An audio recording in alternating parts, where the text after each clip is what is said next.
तो आज हम पढ़ाने जा रहे हैं basic concept of grammar. Grammar के जो बेसिक चीज़ है कि किसे हम लेटर कहते हैं, वर्ड किसे कहते हैं, और सेंटेंस क्या है, सेंटेंस के सामान्यतः कितने प्रकार हैं, ये एक कॉन्सेप्ट है। इसे बच्चे के लिए ऐसा एक वीडियो तैयार किया जाता है जिसमें कि बच्चे समझे, बाकी अपने कॉपी में लिख के ना रखे, वह तुरंत अपने माइंड में सेटअप कर ले और जितने भी परिभाषाएं हैं और उनके जितने भी भेद हैं उसको समझ ले कि उनके दिमाग में बैठ जाए, उसके जेहन में आ जाए, दिलो दिमाग में उतर जाए, ऐसा। तो चलिए सबसे पहले हम शुरू करते हैं ग्रामर में। बेसिक ग्रामर, ग्रामर है ना, यानी व्याकरण। और देखिए आपको सबसे पहले बता दें ग्रामर की व्याकरण की आवश्यकता क्यों पड़ती है। तो व्याकरण की आवश्यकता हमें शुद्ध शुद्ध पढ़ने, लिखने और समझने के लिए जरूरत पड़ती है। आज दुनिया में जितनी भी भाषाएं हैं उन सभी भाषाओं का अपना एक व्याकरण है, ठीक है। जैसे हिंदी है तो हिंदी व्याकरण, इंग्लिश है तो इंग्लिश ग्रामर, ठीक है।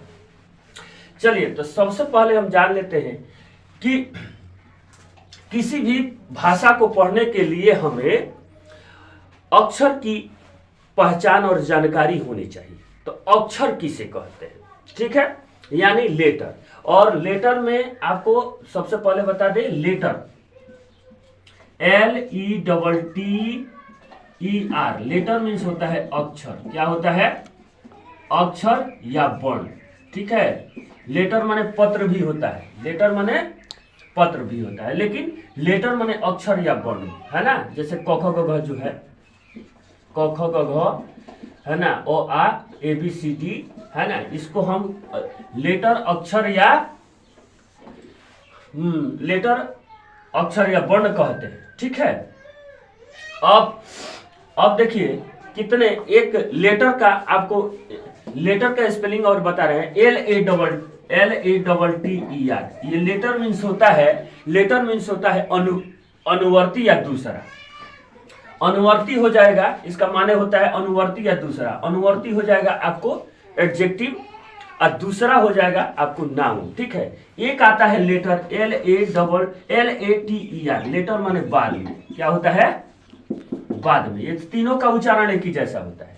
लेटर LATER, लेटर माने बाद में। LATTER, लेटर माने अनुवर्ती या अलग। ये लेटर ही आपको हम पढ़ाने जा रहे हैं।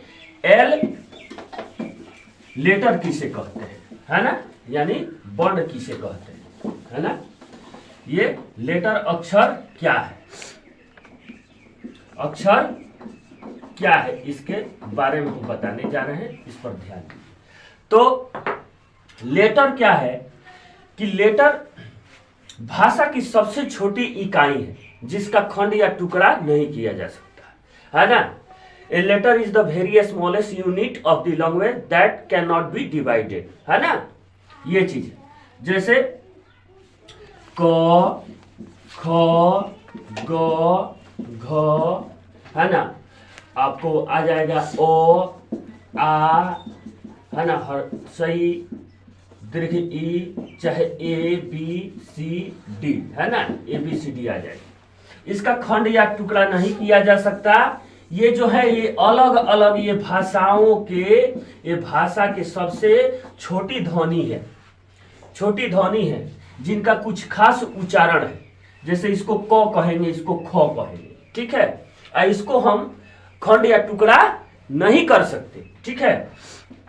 अब आप लिख भी सकते हैं, लिख लीजिए कि भाषा की सबसे छोटी इकाई जिसका खंड या टुकड़ा नहीं किया जा सकता है, ठीक है ना। ए very smallest unit of language, है ना, a very smallest unit of language is called letter। क्या होगा जी? लेटर। ये चीज है कि भाषा की सबसे छोटी इकाई जिसका खंड या टुकड़ा नहीं किया जा सकता। A very smallest unit of language is called letter, है ना। जैसे इसके उदाहरण है क ख ग घ अ आ हर्षई, इसको खंड या टुकड़ा नहीं किया जा सकता।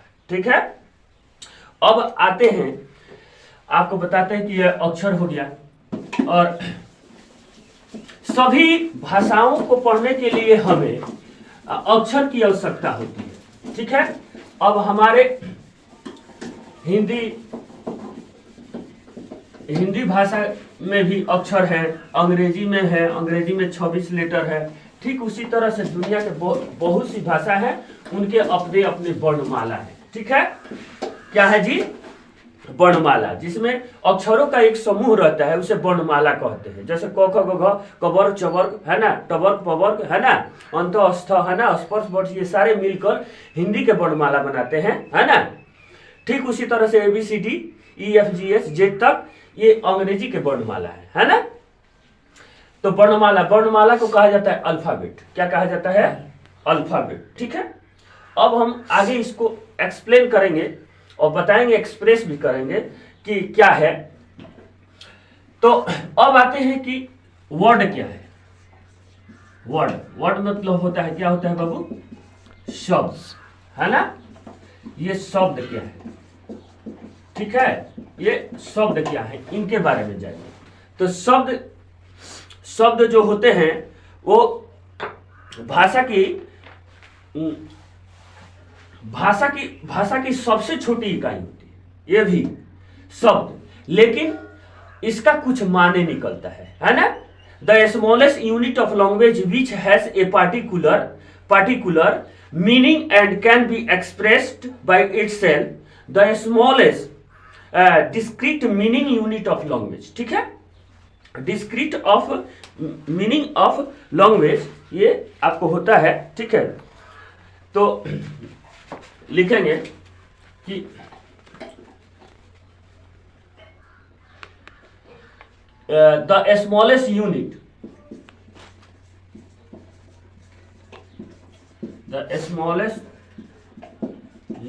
Of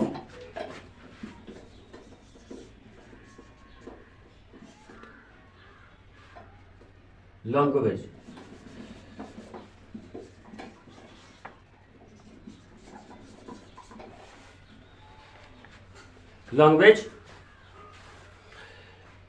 which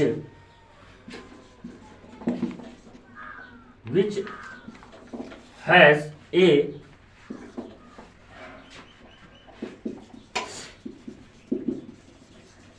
particular meaning। The smallest unit of language which has a particular meaning। इसको ये भी कह सकते हैं कि and meaning and can be expressed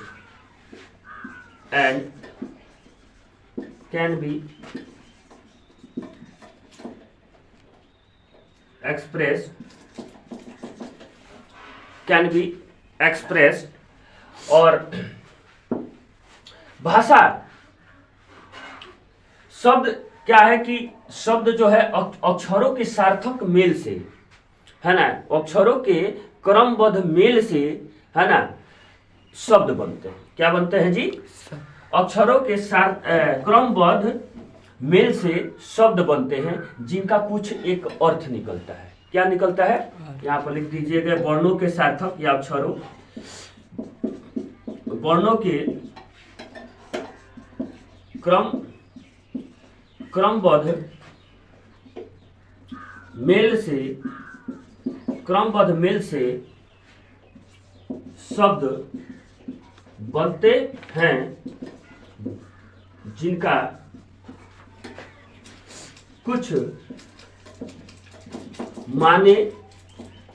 माने होता है।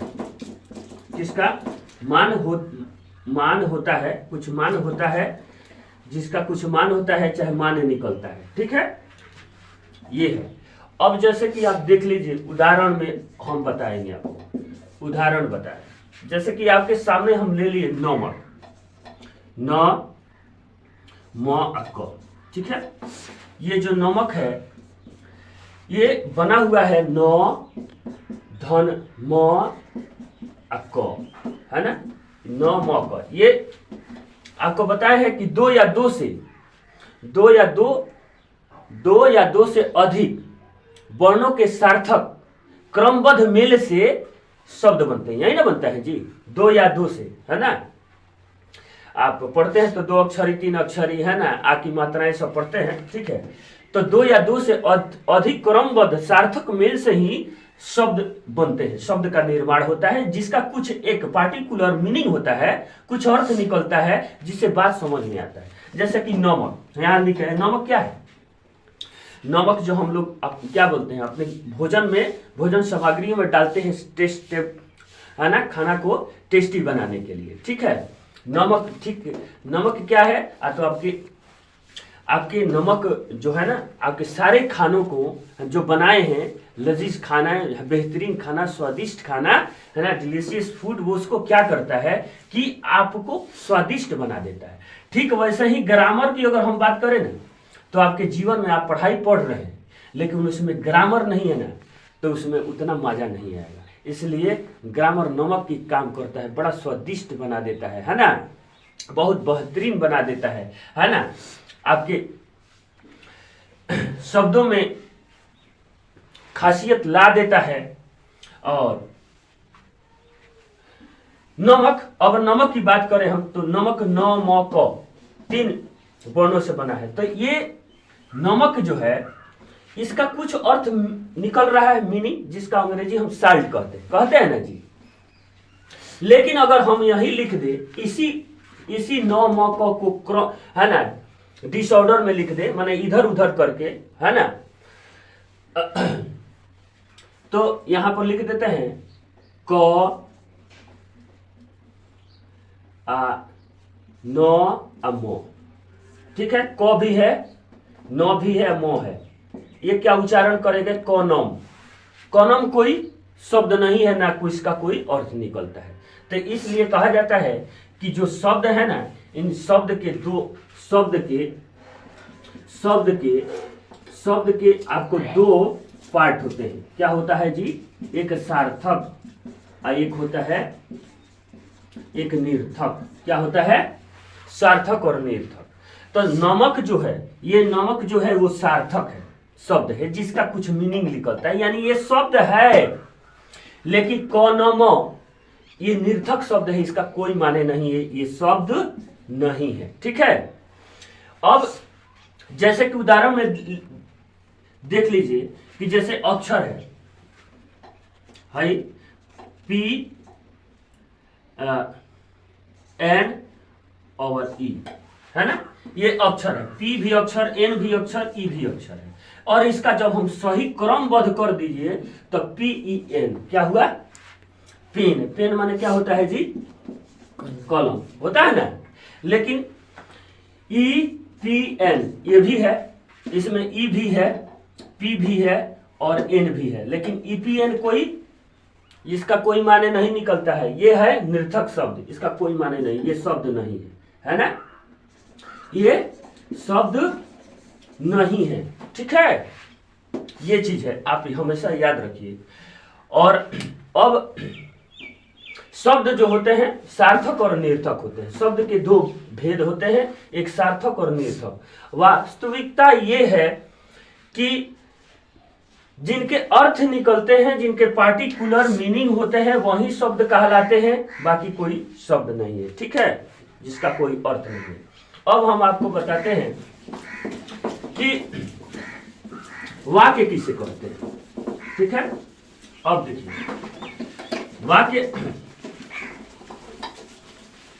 वाक्य किसे कहते हैं, बस वीडियो में बने रहिए। और हम वीडियो काफी यूजफुल बच्चों के लिए, सभी वर्गों के लिए बनाते हैं। सामान्यतः मैंने 5 से और इंटरमीडिएट तक के सभी बच्चों के सभी जो जरूरी समझते हैं वो बनाते हैं। तो देखते हैं कि बच्चों को क्या पढ़ाना चाहिए।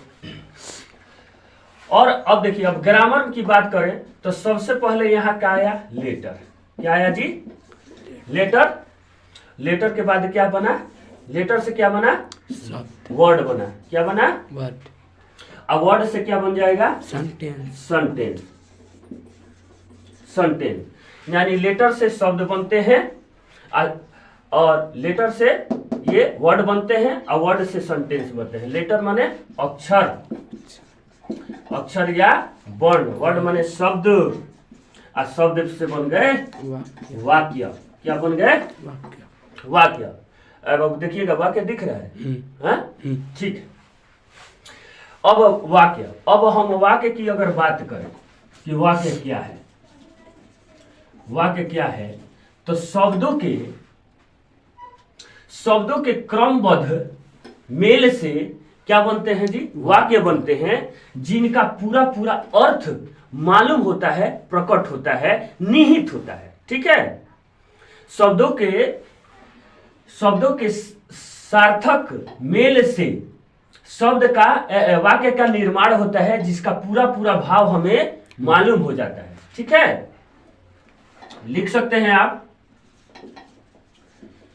शब्दों के मेल से एकदम छोटा वाक्य बनता है, एकदम छोटा बता दिए। ठीक है, आप बड़ा बहुत सारा आप जब पढ़ने जाइएगा ना तो अनेक डिफिनेशन आपको मिलेंगे, लेकिन सार्थक पढ़ाई का मतलब है कि ये अपनी भाषा में एक संक्षिप्त में पूरी आपको मालूम हो जाए, है ना, और परिभाषा उसी को याद रखना चाहिए। ठीक है, तो शब्दों के क्रमबद्ध मेल से वाक्य बनता है ना, जिससे पूरा पूरा भाव प्रकट होता है, निहित होता है और मालूम होता है, अर्थ स्पष्ट हो जाता है। लेकिन हम आपको बता देंगे कि शब्दों के मेल से वाक्य बनता है। ठीक है, अब शब्दों के वाक्य से मेल बनता है, जैसे कि आपको यहाँ पर लिखे हैं कि राम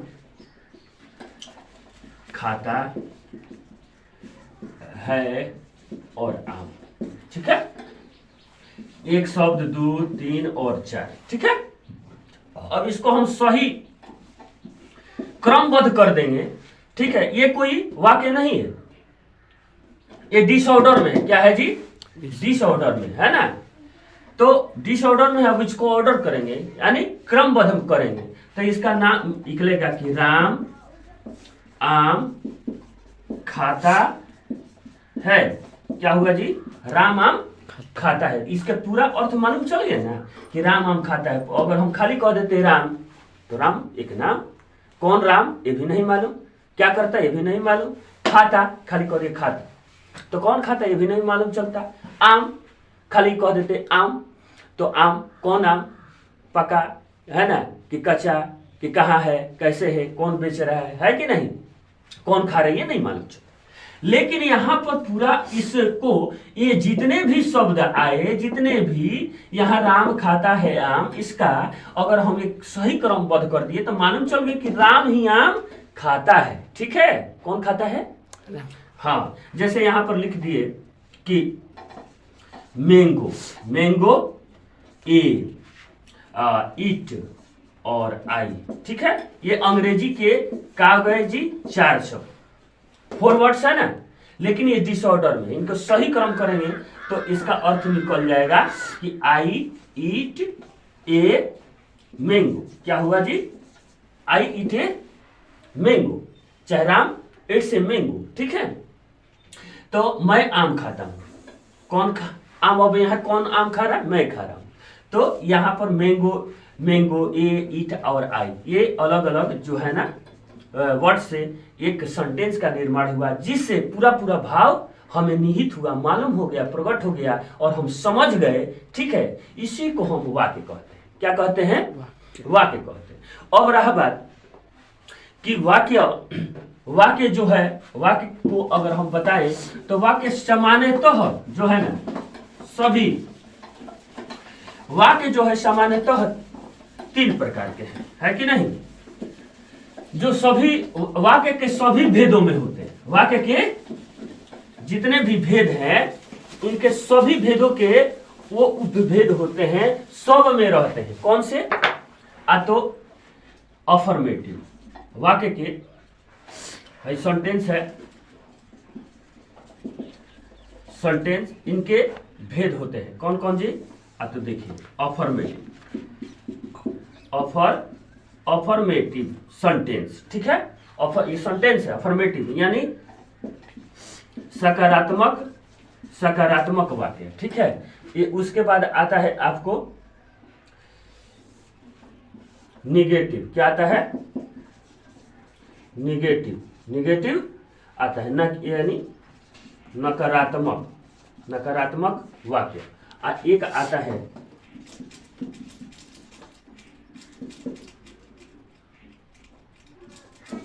इंट्रोगेटिव। क्या आता है? इंट्रोगेटिव यानी यह होता है प्रश्नवाचक, प्रश्नवाचक, ठीक है। ये वाक्य के सामान्यतः प्रकार है, जो सभी जितने भी उनके भेद है सब में आएंगे, ठीक है। जैसे अफर्मेटिव कहा जाएगा, जैसे आपको हम बताए कि राम आम खाता है, राम आम खाता है। ये क्या है? ये एक सामान्य कथन है। क्या है? एक सामान्य कथन है ना, है ना। तो इसको सामान्य कथन जो है, तो इसमें हम इस ऐसे शब्दों को, ऐसे वाक्यों को हम अफर्मेटिव कहेंगे, ठीक है। लेकिन अगर आ गया कि इसमें नहीं का भाव लगा दिया गया कि राम आम नहीं खाता है, राम आम नहीं खाता है, तो ये हो गया आपको क्या? तो निगेटिव। और यह प्रश्न इंट्रोगेटिव सेंटेंस की बात करें, इंट्रोगेटिव सेंटेंस की बात करें तो प्रश्नवाचक वाक्य, तो इसमें हो जाएगा प्रश्न पूछा जाएगा। क्या पूछा जाएगा? प्रश्न, जिसमें हो गया कि क्या राम आम खाता है? क्या राम आम खाता है, ठीक है। प्रश्नवाचक चिन्ह यहाँ पर लगा दिया, क्या राम आम खाता है। तो ये इनको हम कहेंगे इंट्रोगेटिव सेंटेंस, ठीक है। और ठीक इसी प्रकार से हैं, आगे और बताएं।